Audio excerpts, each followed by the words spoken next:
Good morning, everyone. The committee will come to order. Thank you to everyone joining us today for this important discussion. As co-chair of the House Democratic Steering and Policy Committee, I'm proud to open our 17th event this Congress focused on issues most important to Americans. Throughout the year, this committee has traveled across the country and convened hearings on the issues Americans care about: the rising cost of health care, threats to Medicaid and SNAP, the squeeze on small businesses, and the persistent challenges facing seniors, veterans, and workers. Everywhere we've been, we've heard one message again and again: the cost of living is out of control, and Republican policies are making it worse. Today's hearing continues that work by focusing on what families are experiencing in Trump's unaffordable America, an America where costs keep rising, straining budgets of working Americans.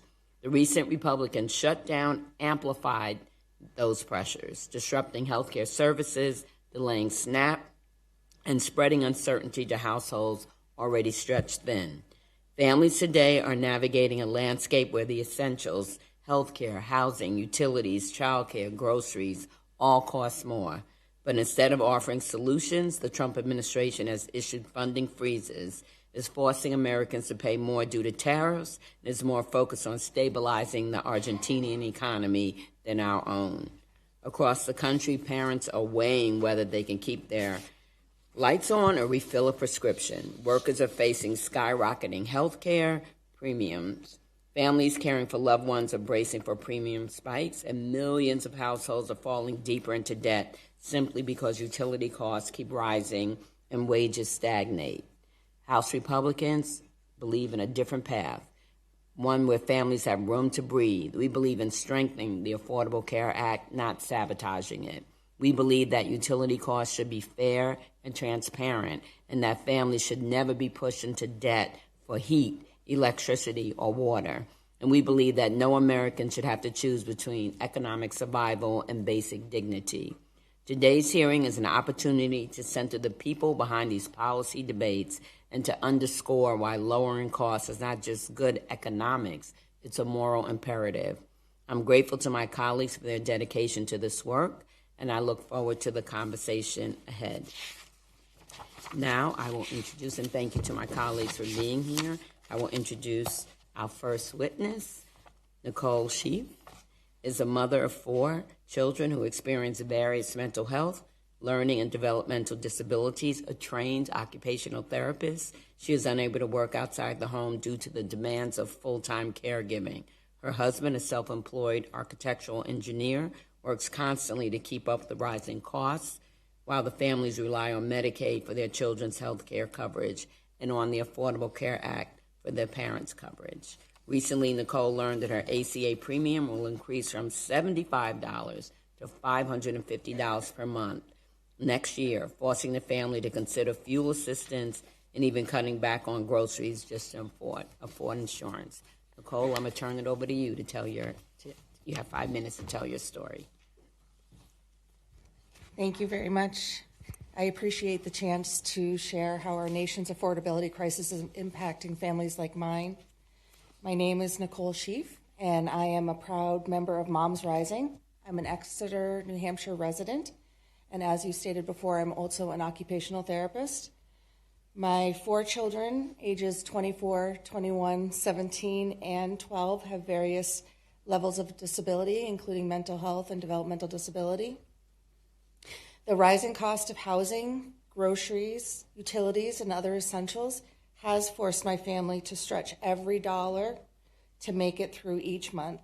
And the looming costs of Medicaid and the Affordable Care Act threaten to send us off a financial cliff.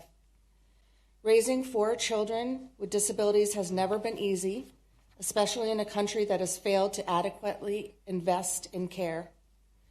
I'm an occupational therapist, as you had mentioned, but for many years I have not been able to take a paid job because I spend my entire time project managing and caring for my children's needs. Between coordinating their care teams, getting them to appointments, supporting them in meeting their day-to-day challenges, and managing my children's care is a full-time job and just happens to be unpaid. In today's economy, trying to make it with just one income feels impossible, and my husband, who is self-employed as an architectural engineer, needs to work 24/7 to make things meet for the cost, from everything from heat to fresh produce, because it has soared. He's taken on more and more projects so we can keep up. And it's still not enough.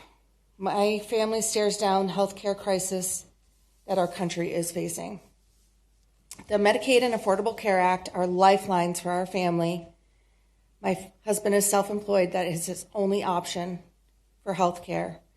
My kids qualify for Medicaid because of their disabilities, and they make a point really clear that Medicaid is their only option for long-term care for what they need throughout their lives, and to take care of their chronic health care conditions. So when the latest budget bill slashed $1 trillion from Medicaid, I felt like my 23 years of work advocating for my children was null and void. We've already struggled with long wait lists, limited providers, and shortages of in-home providers based on Medicaid reimbursement rates because they're so low. I'm terrified that these cuts will make those challenges much worse. When I left my job 6 years ago during COVID, my husband and I qualified for Medicaid due to the pandemic-related expansions.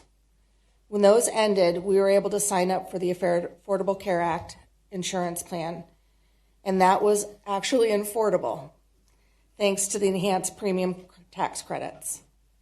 Our ACA plan has generally cost us about $75 to $125 a month for my husband and I. When I first read about the tax credits expiring, I estimated that it might triple. And then I received a letter in the mail informing us that it's actually quintupling to $550 a month starting in January.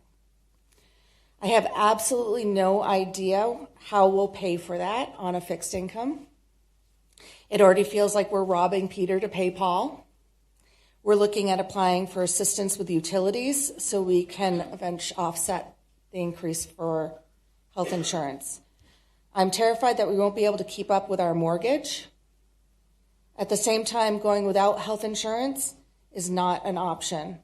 My husband has a chronic health care condition that needs medication to manage, and he would not be able to afford that without the coverage that we currently have. He's lost family members in his past to the same condition, and we simply cannot take that risk, but he's our sole income. We are counting on lawmakers to recognize the challenges working families are facing and treat this like the emergency it is. I worry that cuts to Medicaid and the ACA premium tax credits will increase costs by forcing people to rely on ER, the emergency room visits for health care. And I worry this crisis will force people with health challenges out of the workforce like it did for me. And then they cannot get the care that they need. This affects all of us in one way or another. And I'm extremely disappointed that Congress has not solved our healthcare crisis. January 1st is coming up fast, and we need to take action now. I really appreciate everything the House Democrats are doing to fight lowering the cost of healthcare, groceries, housing, utilities, and other essentials. Thank you very much.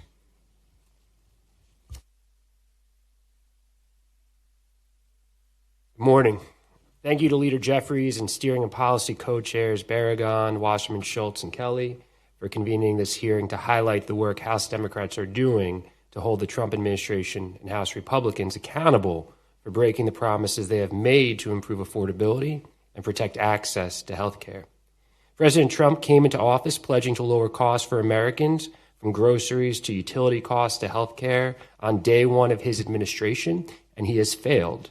He has cut over $1 trillion in health care spending, undermining programs like Medicaid, and now with the cooperation of House Republicans, is going to allow Affordable Care Act tax credits to expire, causing health care costs to skyrocket for millions of Americans. These reckless cuts and irresponsible actions have a devastating impact on people in all of our states and in all of our communities. Adding insult to injury, the president is focused not on these affordability challenges, but on his new $400 million ballroom. We have here with us today a New Jersey leader who is going to talk about how Trump and House Republicans' failure to extend ACA tax credits is hurting him and his family. I'm proud to introduce Thomas Munji. Thomas is a dedicated adjunct lecturer at Rutgers University and a member of the Rutgers AAUP-AFT union who depends on the ACA to access health care and who understands firsthand the consequences that will occur when Trump and House Republicans allow ACA tax credits to expire in 10 legislative days. Thomas, we are honored to have you here today, and the floor is yours.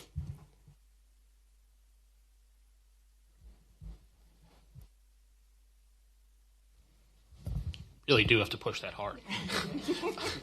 Thank you for having me this morning. Good morning.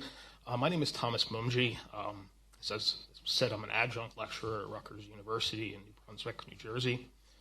I'm here to talk about the cost of healthcare and the hard economic choices that Americans are facing right now if we allow the Affordable Care Act credits to expire in the next few weeks. Most Americans live in fear of being one medical crisis away from a financial crisis, if not financial ruin. In the winter of 2019, I was hospitalized for close to 48 hours after collapsing with walking pneumonia. The cost of after 2 days in the hospital, including the ambulance ride, which was a $1,000 hospital ride for 7 blocks. I live 7 blocks from the hospital. Emergency room, medical imaging, various inpatient costs was over $30,000. I didn't have insurance at the time, and the cost for a bronze plan back then was about $500 a month. This was pre-ACA tax credits. I couldn't afford that, so I took the risk, and the risk ultimately cost me the savings I had for a down payment on a house. The future turned into falling behind, and it's only been in the past year or so that I was starting to get back to a point where I could actually conceive of maybe getting ahead, saving some money again. That's over. I now face the STEM calculated choice that I had back in December of 2018. Do I forego insurance and see what happens if I face another medical crisis? Will I gamble on who will take care of my disabled mother if I'm incapacitated? The answer right now is yes. I have to take that risk because the cost of $600 to $800 per month compared to the $100 that I'm paying now is just simply too much money. I had a modest increase in income this past year, talking a little more than $7,000. But I'm already looking at higher costs for food, energy. My rental payments are certainly not going down. And I can't afford the current health insurance rates that go into effect on January 1st. I have to hope that I do not have another medical crisis in 2026. That's my current health plan. That's what I'm going to do. And my story could be told by tens of millions of Americans in different ways, but with an equally maddening instance of falling through the cracks in our healthcare system. Many adjuncts like me, but this is also for people that are self-employed and working part-time, are worried since they're often ineligible for employer and sponsored insurance. A recent AFT survey found that 15% of responding adjuncts are on the ACA in my state of New Jersey. The expiration of the ACA tax credits means that the access to a crucial lifeline was going to be diminished. The entire system of health insurance is facing rising costs, and we cannot fix all of this before January 1st, but we can extend the ACA tax credits so that millions of people like me won't have to choose between health insurance and food, health insurance and housing, health insurance and taking care of your children. And if we don't extend these tax credits, the cumulative shock to the insurance system of millions of people leaving the insurance pool is only going to raise costs more. As the pool gets older and sicker, emergency rooms will see more people like me as we forgo preventative care and increase our risks. And I know it's easier to keep deferring this question of who pays just onto individual Americans in our most vulnerable moments, but we need to triage right now. Right now. So the question of who pays isn't just passed on to people like us, because when it's passed on to us, we're not going to be paying with money, we're going to be paying with our lives. Thank you for having me today.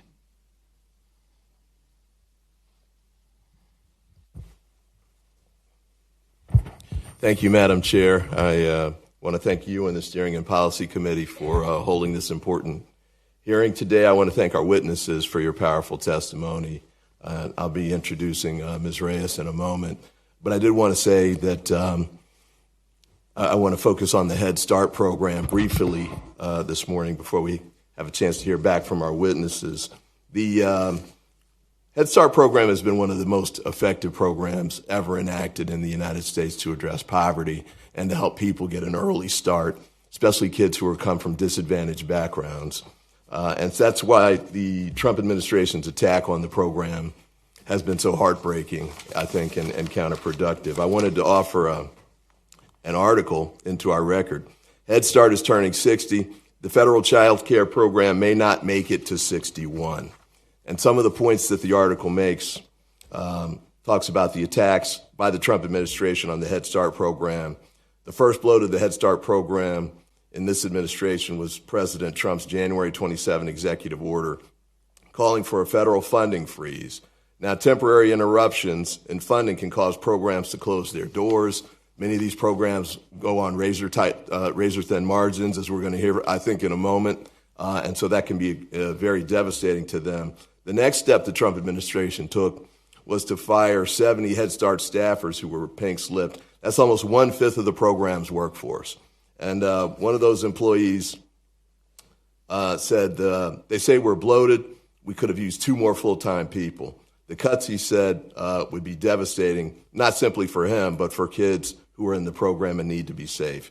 He said this, I come from the private sector. I'll find another job. The issue isn't us, it's the children and the families. We've got all these people in poverty who are getting screwed over by what's happening.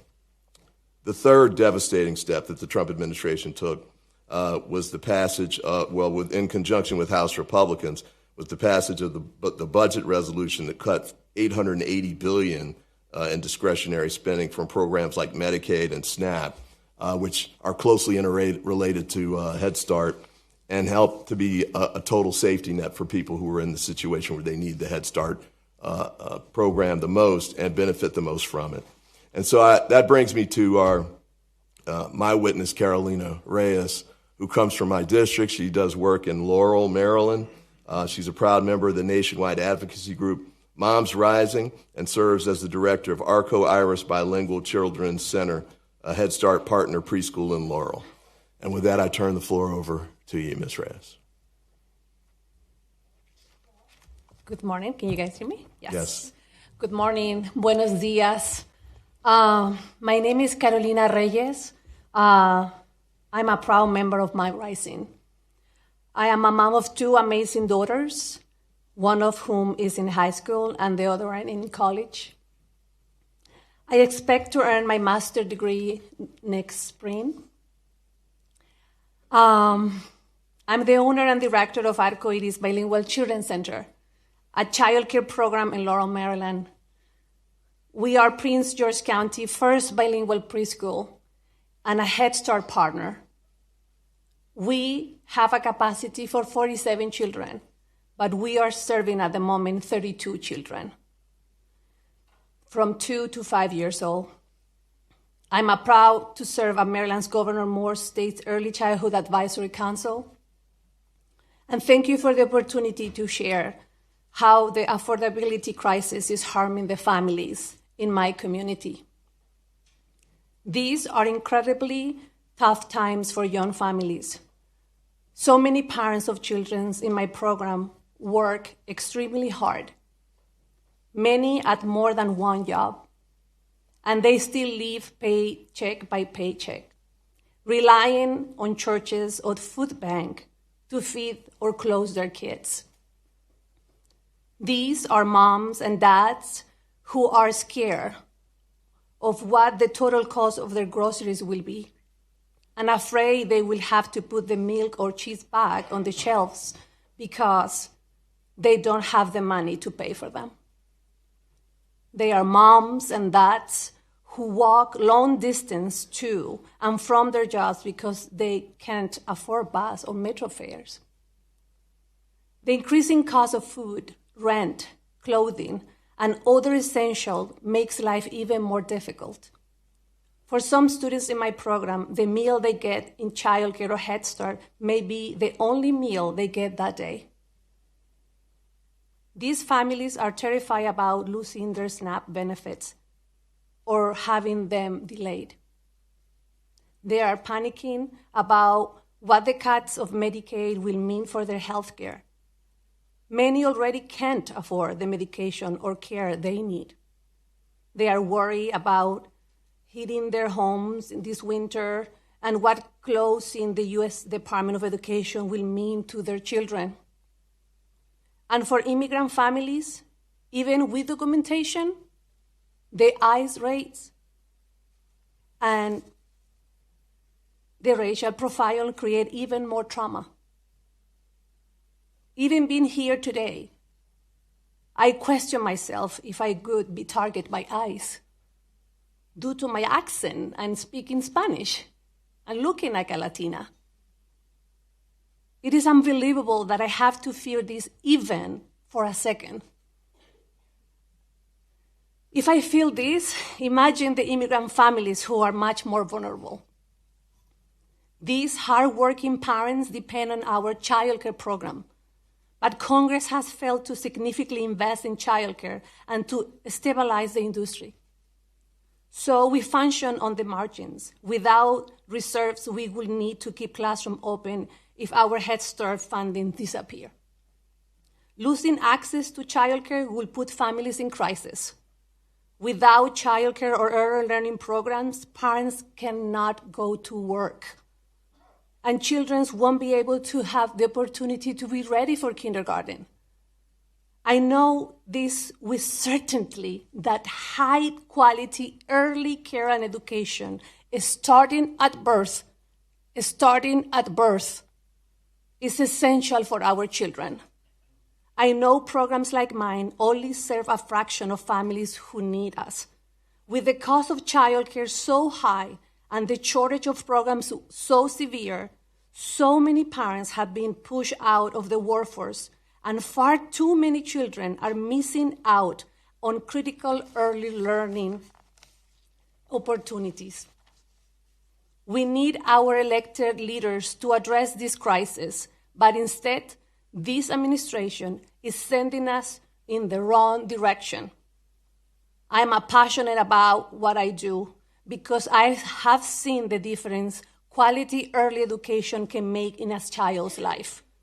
At Arcoiris Bilingual Children's Center, we take pride in fostering a lifelong love of learning in our students and teaching them the skills they need to succeed in kindergarten and beyond. There are no better feeling than watching your learners gleefully gather for story time, finally mastering their ABCs, gain the confidence they need to try new things, and learn to solve conflict with their friends.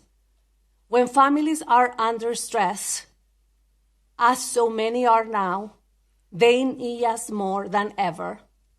Children feel the stress, and they need the support, the community, the social and emotional learning we know how to provide. I can assure you, the affordability crisis is not a hoax. It's very real and is ever present in the lives of the nation's young families. It causes chaos and hardship. So I am incredibly grateful for leaders like you, all of you here today, who see us, who listen to us, who recognize the challenge we face, and who are working so hard to make our lives better. Thank you. Muchas gracias. Thank you. Thank you, Karolina. Thank you. Muchísimas gracias. I see you, and we see you.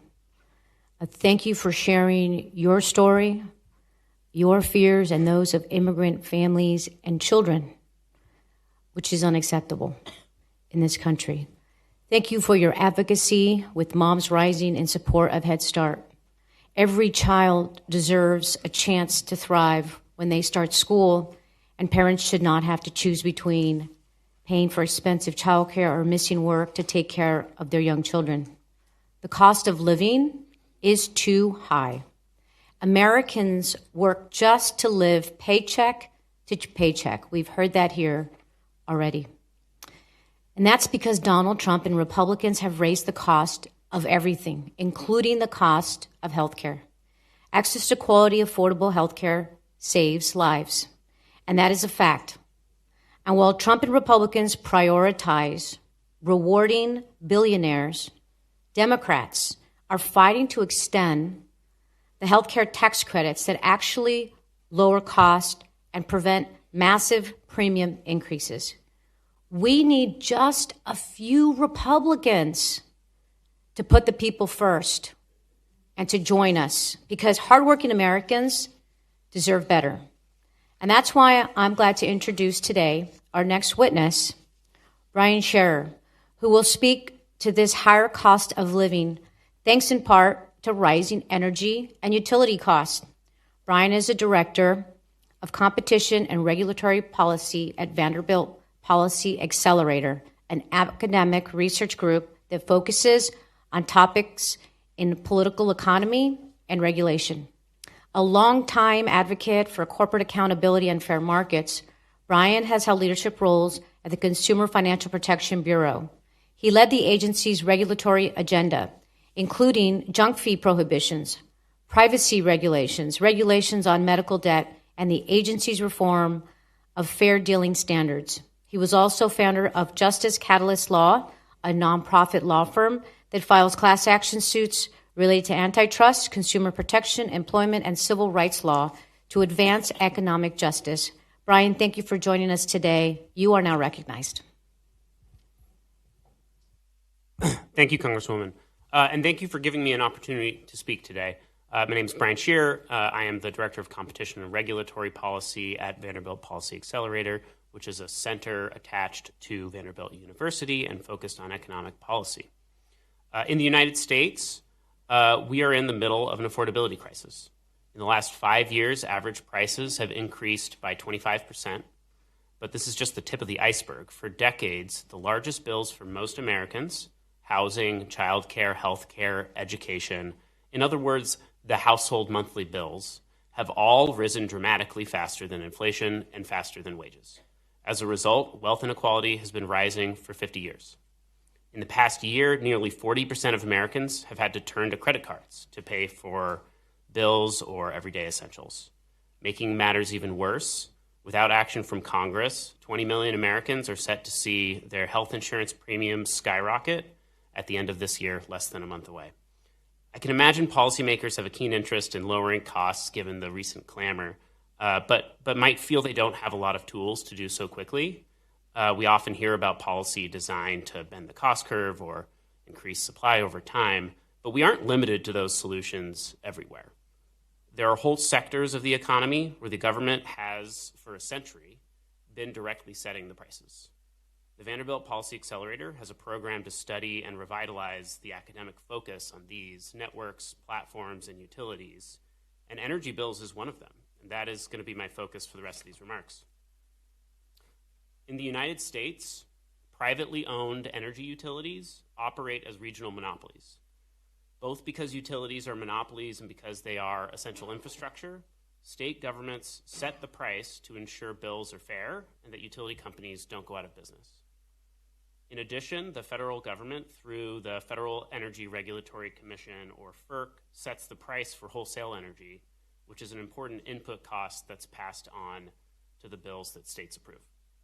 But despite the fact that these are prices set by the government, recent research from the Century Foundation and Protect Borrowers paints a pretty dire picture of rising energy bills across the country and how they are affecting American families.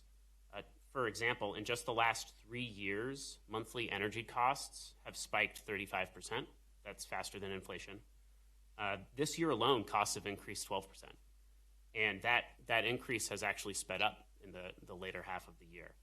So it's getting worse. Just this year, the number of households with severely overdue utility debt, people at risk of having the lights turned off, has increased by 100,000 households. Since 2022, overdue balances on utility bills have climbed 32%. And right now, 14 million Americans, 1 in 20, are severely behind on their utility bills at threat of having the debts be referred to collection and having the power turned off. And while Americans are drowning in utility debt, utility investors are swimming in money. The government sets energy bill prices to ensure that investors can earn a reasonable return. But since 2020, they've been approving drastically inflated returns of 10%, which is the average return in the stock market. Investors are enjoying S&P 500 level returns, but without the risk of a typical stock, because these are government-protected monopolies. They're notoriously safe investments. That is one of the reasons prices are so high. For more information on that, I'd steer you to the American Economic Liberty Project's amazing work on this from just this year. In sum, energy bills are high, and this is not a market failure. It's a policy failure, because this is one of the few areas where government is actually setting these prices. If policymakers are looking for ways to cut prices for Americans, as they should be, and as we all are, they can start by making sure that the government is not setting high prices in these few places where the government is really responsible for the price. The affordability crisis is clear. Americans desperately need policymakers to take action to drastically lower costs before it's too late. Thank you for the invitation to join you today. I'm happy to answer any questions that you might have.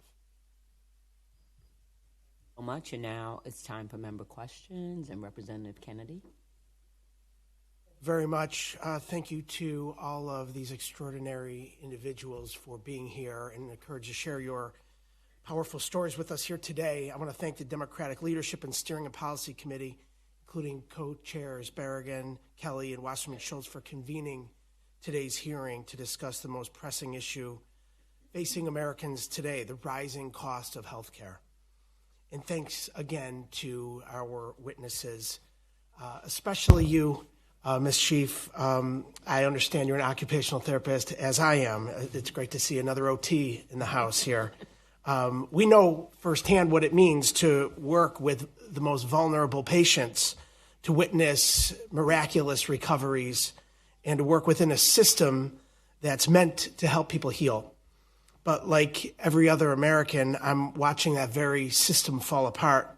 Every day, patients are forced to confront the Republican healthcare crisis, staring down the crushing financial burden that's set to hit them in the months and years ahead.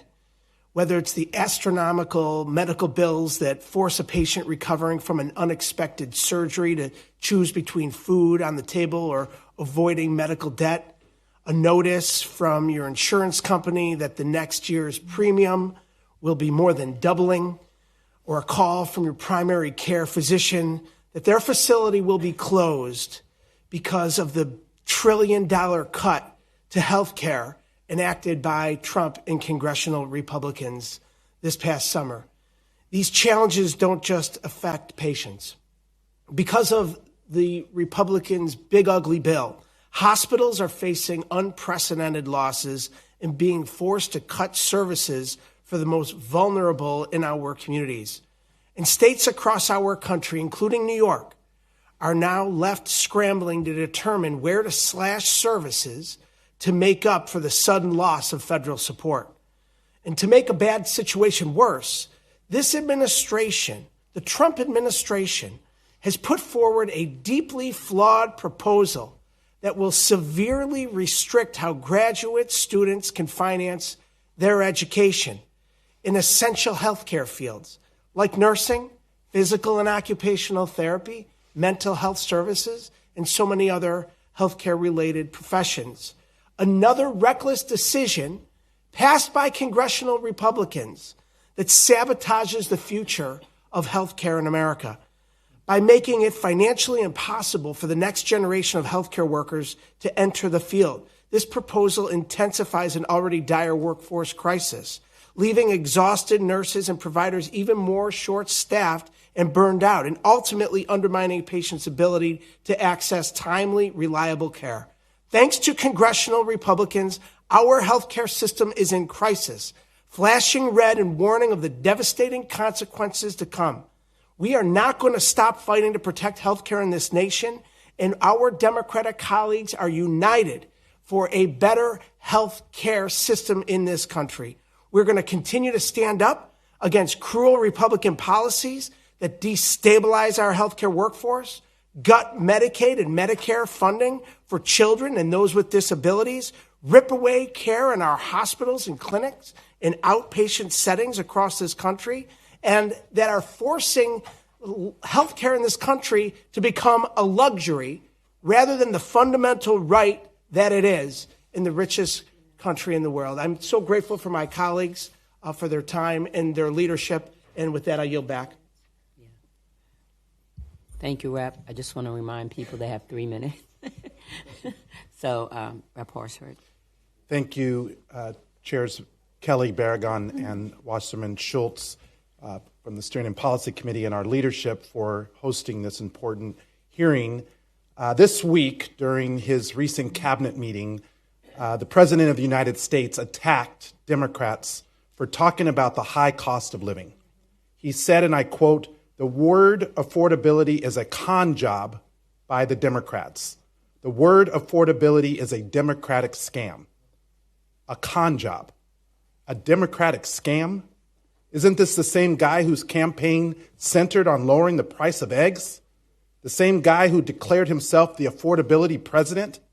I cannot believe anyone has to say this, but affordability is not a con job or a Democratic scam to my constituents or to constituents anywhere around this country.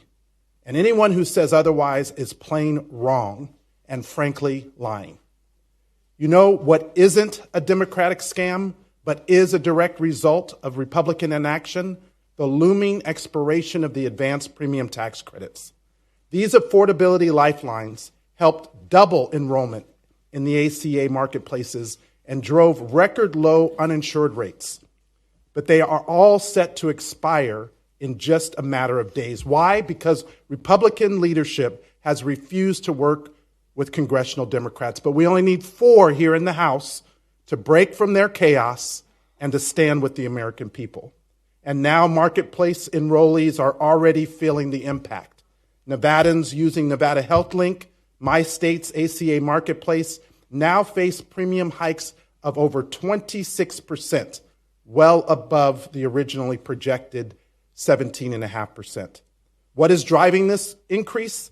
The expiration of the advanced federal premium tax credits that we have been working to champion for months. And even if we can convince some of our Republican conference to extend these tax credits, the Congressional Budget Office projects that 1.5 million more people could be uninsured in 2026 compared to an earlier extension. So if you ask me, Republican inaction is the real con job. That's the scam. Mr. Munji and Ms. Schiff, just this morning, the Kaiser Family Foundation released a poll that found that due to the rising cost of marketplace health insurance, nearly 67% of households say they would likely have to cut other household expenses. I have a group of students who are here from Jobs for American Graduates from Nevada, and I know that they're going to be talking to me about these and other issues, but what does this effect have on you and households like yours?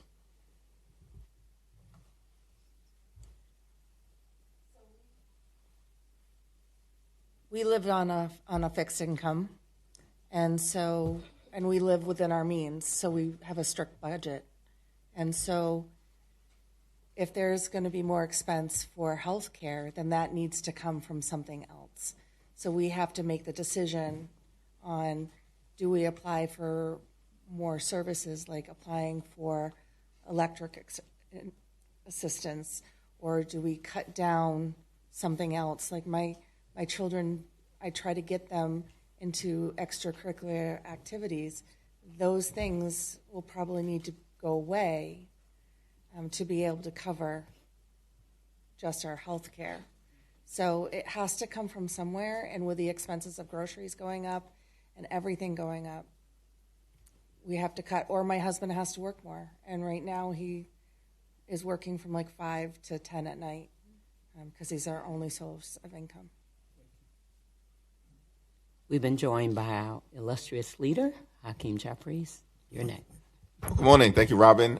Thanks to all the members, and certainly thankful for the panel of witnesses, Thomas, Karolina, Nicole, and Brian, for being here today. Thank you all for your advocacy and, of course, for sharing your stories about how the Trump administration policies are hurting everyday Americans and making it more difficult for people to make ends meet. We know that last year Donald Trump and Republicans promised that they were going to lower costs on day one. And of course, costs haven't gone down, they've gone up. This is day 319 of the Trump administration and day 336 of complete Republican control of Congress. But what have we seen so far? Not a single piece of legislation, not a single plan, not even a single meaningful idea to drive down the high cost of living. Of course, in America, costs are going up, inflation is up, housing costs are up, grocery prices are up, electricity bills are skyrocketing. America is far too expensive. There are far too many people struggling to live paycheck to paycheck, as you have illustrated in such a compelling way. Through all of the chaos and cruelty and corruption that is being inflicted on the American people by House Republicans, the American people are being hurt. And these Republicans continue to make things worse. At the start of this year, Donald Trump froze critical funding for Head Start and left families and providers under duress. 2 different federal courts forced the administration to uphold their responsibility to deliver nutritional benefits during the Trump Republican shutdown. And yet Republicans continued to try to weaponize the issue of hunger against the American people. And now the USDA is planning another effort to hold SNAP benefits hostage to states across the country. We, of course, are confronting a health care crisis with Republicans refusing to extend the Affordable Care Act tax credits, notwithstanding the fact that they are going to expire at the end of this month, and tens of millions of Americans are going to experience dramatically increased premiums, co-pays, and deductibles. In some instances, we know costs are going to increase on everyday Americans by $1,000 or $2,000 per month. This is all unsustainable.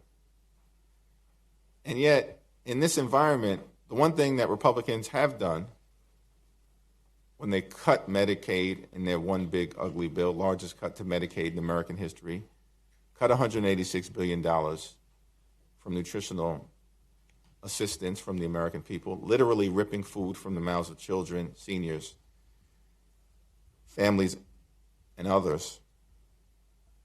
In that same piece of legislation, they did find the time to provide massive tax breaks to their billionaire donors and then make those tax breaks permanent, yet can't even be bothered to extend Affordable Care Act tax credits for working class Americans. They're completely and totally out of control. This majority and Republican governance has been a failure for the American people. Now, as we've repeatedly stated, Democrats are willing to find common ground with anyone, anytime, any place, as long as we're making life better for the American people, improving their quality of life, and certainly focused on driving down the high cost of living and fixing our broken healthcare system.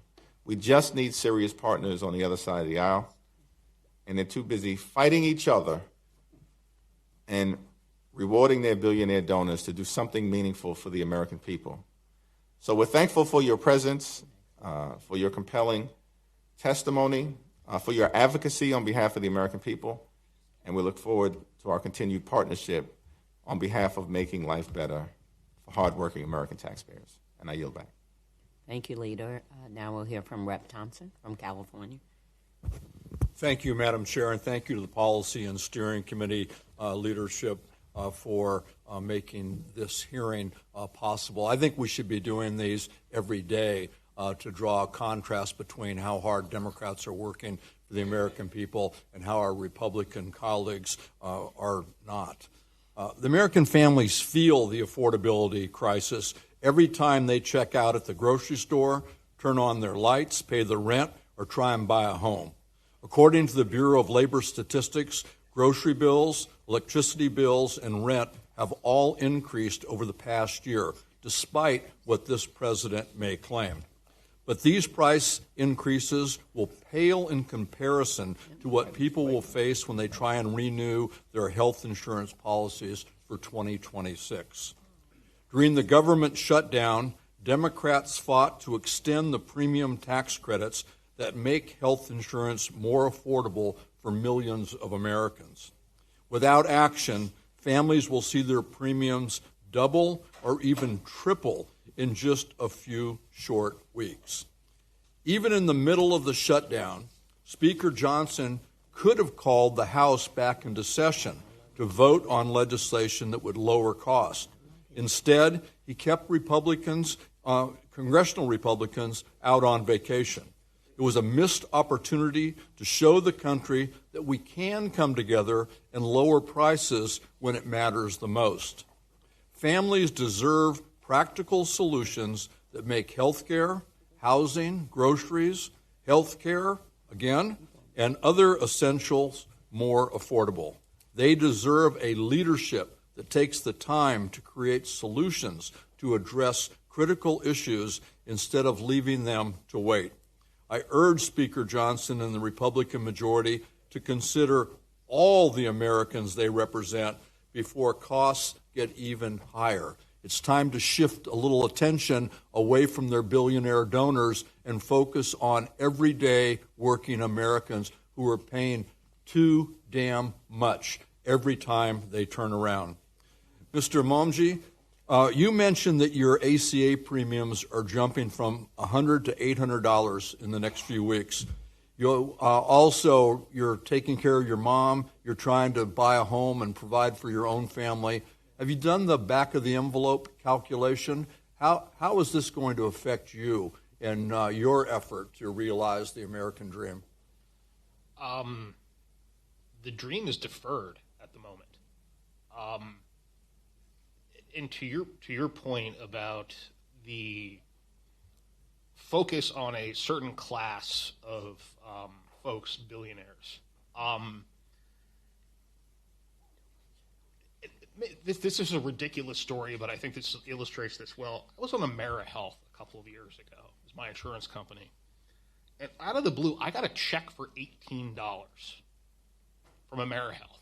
And the reason that they sent me the check was because they were found to have spent too much money on advertising and administration as opposed to actual medical care. I mean, it's almost funny. Almost. So when I think about the dream deferred for that, there's no getting ahead. I mean, it's back to where we were pre-pandemic. Thank you. Thank you all for being here today. I know. Representative Morrison. Thank you, Madam Chair, and thanks to the Steering and Policy Committee leadership for convening us today, and thanks so much to the witnesses for sharing your stories. We're less than 2 weeks from the deadline to enroll in ACA plans without a lapse in coverage. Thanks to the Republican-created healthcare crisis, instead of discussing holiday plans or Christmas wish lists, most families will be around kitchen tables deciding what they'll have to sacrifice to keep their health insurance. Facing sticker shock from skyrocketing premiums, in addition to broken promises of lower energy, gas, and grocery prices, Trump and Republicans in Congress are once again failing to prioritize the needs of working-class Americans. For months, they've deployed a variety of excuses. First, they tried denying premium spikes. Then they misdirected to scapegoat immigrants. Then they turned to their old and tired call to repeal and replace the ACA, which, as usual, came with hollow promises of some secret plan. They insisted they just needed the government to open, and now that it's open, it seems they're circling back to their concepts of a plan and denial. Whether or not the excuse of the week allows them to acknowledge the crisis, Republicans in Congress have made it abundantly clear that they are not willing to help Americans afford health care or do anything to help lower the cost of living. For 20 years practicing as an OBGYN myself, it was my responsibility to help my patients with preventative care, to problem solve, to diagnose, and to formulate a treatment plan with them. Can you imagine if your doctor kept making excuses for why they couldn't treat you, or worse, just fully denied your experience and refused to offer you anything? That's exactly how Trump and the Republican majority have responded to the American people's repeated pleas to act on affordability. I know that the people of Minnesota's 3rd District, my district, and Americans across the country are counting on action and deserve real solutions. Unfortunately, we're here today to discuss the devastating impact of what Trump and congressional Republicans' denial and inaction means for American families. So for you, Ms. Schiff, as an occupational therapist, and I have to just personally thank you because my children have benefited greatly, life-changing occupational therapy. So thank you for your incredibly important work. You understand the complexity of care that patients have.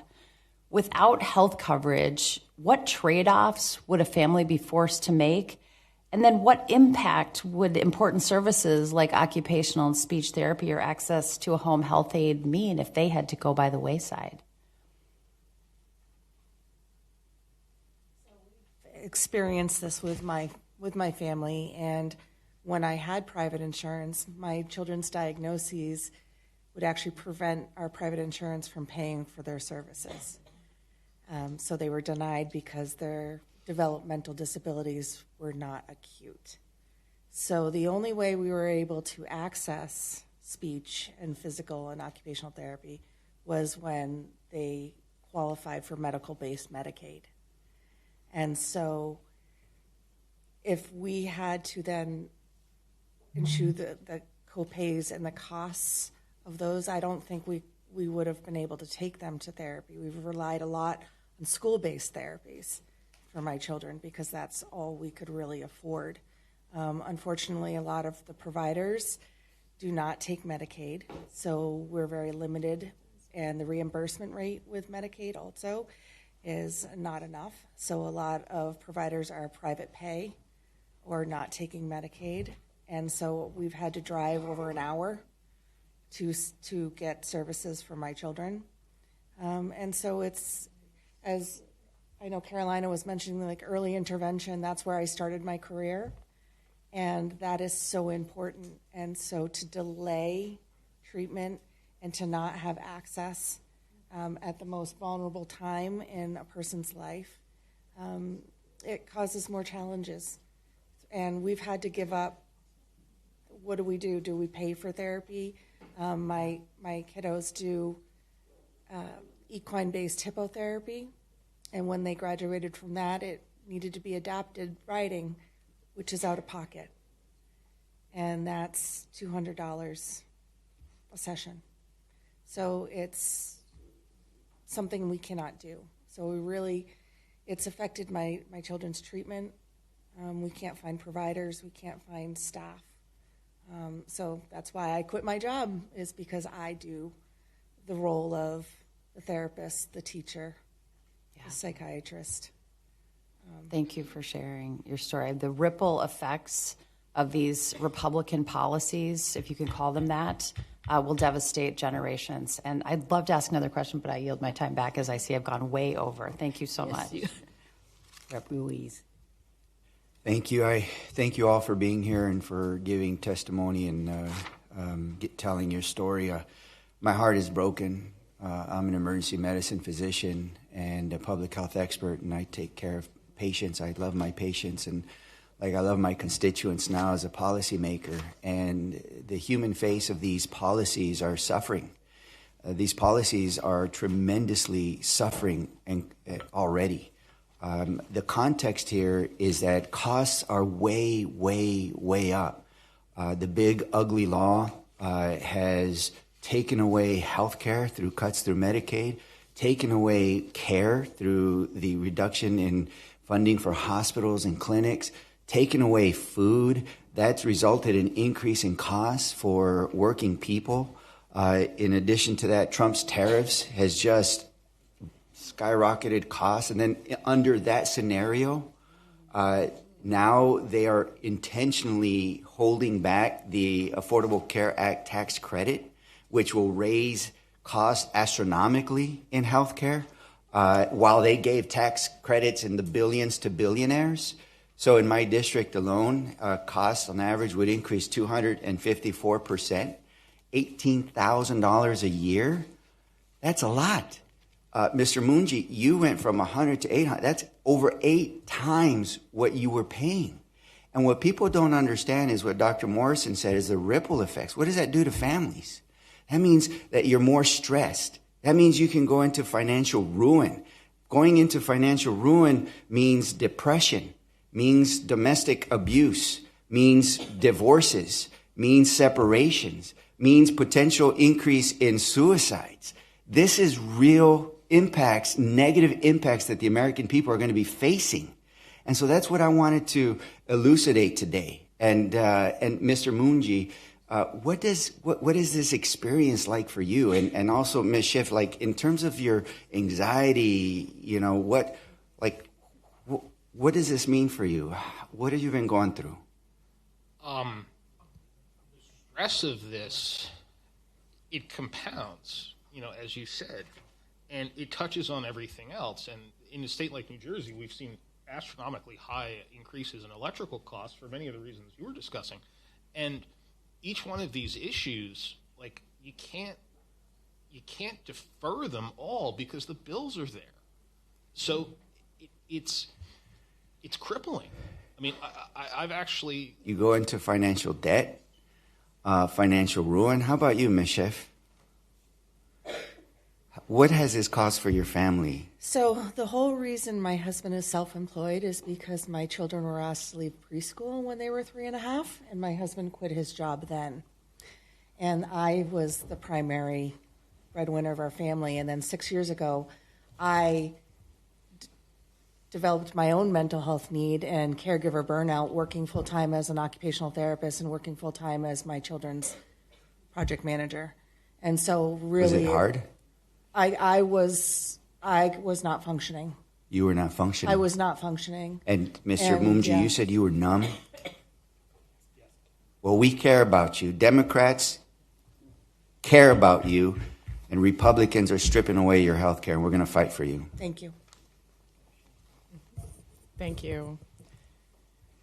Good morning. I'm Congresswoman Hillary Skolton, represent Michigan's 3rd Congressional District, mom of 2 kids, a working mom who knows firsthand that the affordability crisis is crippling the American dream, and the leading cause of that is rising health care expenses. Prior to the Affordable Care Act, health care expenses were the leading cause of personal bankruptcy in the United States of America.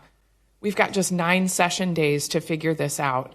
This is not a Republican or a Democratic issue. New polling out today says that the vast majority of the American people want us to extend these Affordable Care Act tax credits. 95% of Democrats, 84% of independents, and 72% of Republicans want these credits extended. We have to do it. We are here to work for the American people. We know that the loss of health care will devastate American families, especially those where English is a second language. Ms. Reyes, a question for you, if you would comment. You know, you've done incredible work around this. The confusion around what's going to happen in our healthcare system disproportionately affects families that don't necessarily have English as their first language. What do you see from the families that you work with, and what are some of the particular concerns that you have? First of all, as an immigrant myself and coming to the United States and not knowing any English is a pathway that is hard, and particularly with the current situation that the families are living. They used to go, to clinics in my state where they were able to get services for, any health issues. But once again, the language barrier is a big issue many times. And with the situation that we live in now, not having access to healthcare, not be able to feel secure to go out of the street because they don't know what can happen, is a major issue. And having the opportunity at my center to provide that space where they feel comfortable to share their worries, there is nothing that at the moment what we can do, but make sure that these people who do not have the voice that they are seen and they are heard. So I just wanted to once again say thank you to all of you for considering them as well, because they are part of the American people, and that we need to see them. Thank you. Well, thank you for helping us to see them, for being here today, to all of you for being here and sharing your stories.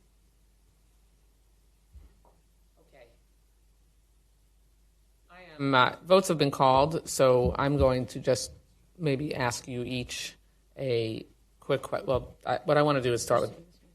What? Oh, you are? Okay. All right. Well, I will defer to Congresswoman Barragan for her question. Okay, thank you. I want to make sure to be able to have an opportunity to also engage. Mr. Shear, I want to go directly to you. Americans should not be forced to go into debt just to keep the lights on. And we know this winter it's going to get cold. People need to stay warm. You mentioned the Century Foundation report in your testimony that says millions of families face utility bill debt. The Trump administration's fiscal year 26 budget proposed to eliminate funding for energy bill assistance for low-income people. There's a program called LEHOP. It provides $4 billion for heating and cooling assistance. How would cuts to this program make utility debt worse for Americans? It's a great point. So the low-income home energy assistance program, it helps 6 million low-income Americans pay their energy bills. And, of course, your energy, having the lights on is important year-round, but in the winter, it's especially important because that's the way most people heat their homes. And so taking away that assistance at a time when you're seeing blizzards and 20-degree weather it's truly immoral and a real problem, and we could see threats to health. In addition, even if utilities don't turn the lights off, they could send your debt to collections, and then it ruins your credit, makes it harder to get a house, makes it harder to get a job, it makes it harder to get a loan, and that just further exacerbates financial precarity of people who are struggling. And can you, in maybe 30 to 45 seconds, tell us how utility bills have actually gone up because of what the Trump administration Republicans have done to block the clean energy generation? Sure. So it hasn't always been the case, but it is the case now that clean energy is the cheapest energy. And so when policies are discouraging clean energy and encouraging fossil fuels, what that means is they're encouraging the more expensive energy generation that's then passed on to consumers in their bills.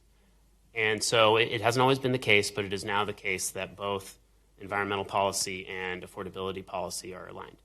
And so that's one big problem. Another one is that when you stop a project midway, it means you wasted money on building infrastructure that still gets passed on to consumers, but is not used. And so when that happens, it's called stranded cost, and that jacks up prices. And so that's another way in which the recent policies are driving prices. And then the third thing is the tariffs. Often when tariffs are charged, only a portion of it is passed on to consumers. Because sometimes the manufacturer will absorb it. That's not the case for utilities. For utilities, because of the rate setting process, they pass 100% of their costs on to their customers. So 100% of the tariffs that utilities are experiencing are being passed on in the bills. Thank you so much. I yield back. Thank you, Congresswoman Barragan. My question for each of you is, we are in a world of hurt. We have held these hearings over many months because we wanted to make sure that we got a sense of how Americans are feeling and the impact of affordability. Based on the inflation we see, high cost of living, soaring health care premiums on the way, do each of you briefly think that hardworking Americans are better off today than they were a year ago? I'll start with you, Brian. I think the data shows that credit card debt is rising, the prices are rising, and I think people are struggling more now than they were last year. Thank you. Karolina? The same answer. I mean, working with families, majority immigrant families, I can see that. I see the struggles, and particularly to them, because many of them may not have a legal status in the United States, which would make it harder for them to be able to seek opportunities to have a job. So it's getting harder. It used to be a little bit difficult, but now it's much more. Not having access, being scared, be able to access to basic things like food. So it's definitely a big toll on them, and all the families in general are losing jobs. I also have families who were in the federal government. They lost jobs, needed to find another opportunities, not having access to childcare scholarships because in my state it's froze right at the moment. So like somebody else said today, it's a domino effect. It's not just healthcare, but it's everything.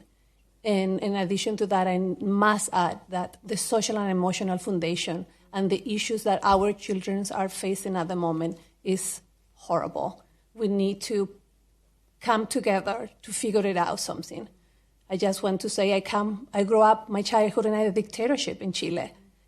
And I saw how hard it is. And then coming to America, and like somebody said, one of the richest countries in the world, and we are facing this at the moment, this is unbelievable. So we need to somehow come together as a nation, of a diverse nation of many people of colors and languages, and to figure something out for all of us. Absolutely. So well said. Thank you. Thomas? Definitely worse now than they were a year ago. And I worry what 6 months from now looks like. That's very scary. Yeah, that's chilling. Nicole? I have adult children that most likely will not leave my house anytime soon because the care that they provide. And the last time I went grocery shopping was a $400 bill. And that is by looking at generics, and that's looking at the least expensive options. In New Hampshire, we fund all our schools through property taxes, and our property taxes are about $11,000 a year. So just to have basic needs of shelter and food and all those things, that's our priority. I have electric heat. In the middle of winter in New Hampshire, it can go up to $900 a month. So adding this increase of health care, it's going to be pulling things from our basic needs. I mean, just listening to the impact of the skyrocketing costs that have occurred on the watch of this president just gives me chills. I spend time in New Hampshire. I know what those winters are like. And, yeah, I can imagine you had a $900 heating bill. It's just mind-blowing. Thank you all for taking the time to join us today and share your stories and the impact of the impact of the skyrocketing healthcare costs and lack of affordability on so many of the people that you work on and work with, and on yourselves. On behalf of my co-chairs and myself and our leadership in the House Democratic Caucus, we really appreciate you joining us. A year ago, Republicans promised to tackle rising prices, but they've only gone up, with not a single bill brought to the House floor to meaningfully confront rising costs. Instead, they gutted Medicaid and food assistance, while Trump's tariffs made prices even higher. And yet Republicans still managed to be sure that billionaires got huge tax breaks. That was a priority.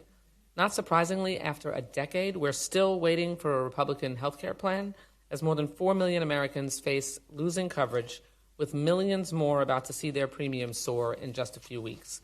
We heard every day during the Republican government shutdown that they were ready to negotiate on the Affordable Care Act subsidies. But now that their months-long paid vacation is over, they are still refusing to act, still refusing to come to the table. This couldn't be more urgent. Americans face exploding premiums at a time that they're already confronting cost of living increases that we heard about today on food, groceries, housing, utilities. Yet just yesterday, Senator Moreno of Ohio said in the Oval Office that the affordability issue was a Democratic hoax. Trump calls affordability concerns a scam. I think you've made it clear, you've helped us make it clear today, that affordability and the lack of it is very real for millions of people. The cost of living crisis and people's exploding premiums are very real. And there's something that we can fix. We can come together and address this. Instead, though, congressional Republicans just rubber stamp Trump's high tariff tax and tax breaks for billionaires agenda. It's well past time for Republicans in Congress to act. And as always, Democrats remain ready to work with anyone at any time to lower costs and protect working families. Thank you all so much for being here. With that, the Steering and Policy Committee is adjourned.